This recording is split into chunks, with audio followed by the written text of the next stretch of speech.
Welcome back to Marhaba kids mall Islampura Malegaon. Designer में नया collection add हुआ है। मानव समाचार, मानवता के हक में। हे बघा, जो चोरी करतो, लबाडी करतो, तो दिशाभूल करण्याचा प्रयत्न करतो। येतो पितानी फ्रॉड आणि फोर्जरीचा काही संबंध आहे?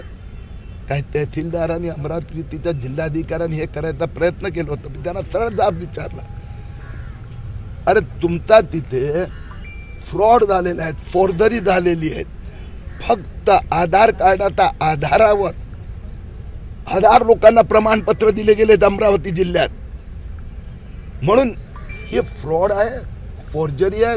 आणि किरीट सुराने जे सांगितलं हे सगळं बाहेर येत आहे। सर, मागच्या वेळेस आपण सांगितलं होतं काही तहसीलदार जेलात जाणार आहे, अशी काही लिस्ट तयार झालेली आहे?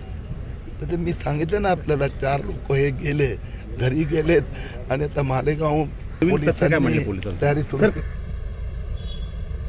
7 ठिकाणी पोलिसांनी शासनाने गुन्हा दाखल केला आहे, हे तथ्य असल्याशिवाय करणारच नाही।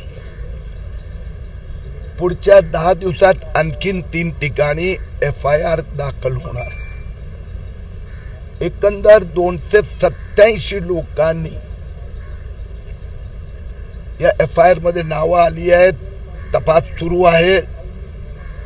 त्यात मालेगाव मध्ये तर हे करणारे एजंटना पण जेलमध्ये कोर्टाने पाठवलं, वकिलालाही जेलमध्ये पाठवलं, तहसीलदार नायब तहसीलदारवर पण कारवाई होत आहे। महाराष्ट्रात अशा प्रकाराने 2.25 लाख फर्जी डॉक्युमेंट देऊन भारतीयत्व घेण्याचं पाप ज्यांनी केलं आहे त्या सगळ्यांची चौकशी होणार। अकोला पोलीस स्टेशननी, जिल्ह्याने आता सुचवलंय, अमरावतीने पण सुचवलंय की फॉरेन्सिक ऑडिटर यासाठी नियुक्त करावा। 2 दिवसापूर्वीच मंत्रालयात आमची विस्तृत बैठक झाली होती। या सगळ्या 2,23,000 अर्जांचं पुनर्तपासणी होणार। सर, त्यांना काही काळ द्यावा लागणार, कारण की काय टेक्निकल प्रोसिजर चांगला नाही। पहिलं आपलं कॉन्सन्ट्रेशन काय की ज्यांनी अर्ज केला त्याच्याकडे जन्म प्रमाणपत्र नाही, ते त्यांनी स्वतः सांगितलं, बरोबर आहे।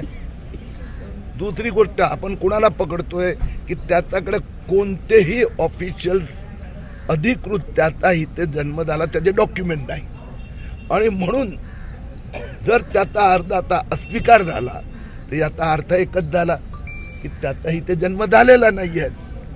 मग त्यांना विचारलं जाणार, मग ATS कडे केस सोपवली जाणार, याचा इथे जन्म झाला नाही तर जिथे जन्म झाला आहे तिथे पाठवा।